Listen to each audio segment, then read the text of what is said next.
In front of me is Cubot King Kong Mini 3, and today I would like to show you how you can manage autocorrection. Begin by opening Settings and scrolling all the way down to Access System. Then select Languages and Input, On-Screen Keyboard, and Gboard.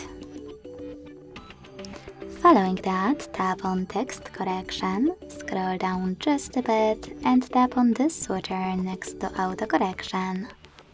This way you can switch it off or on. Thanks so much for watching. If you enjoyed this video, leave a like, comment and subscribe. Bye!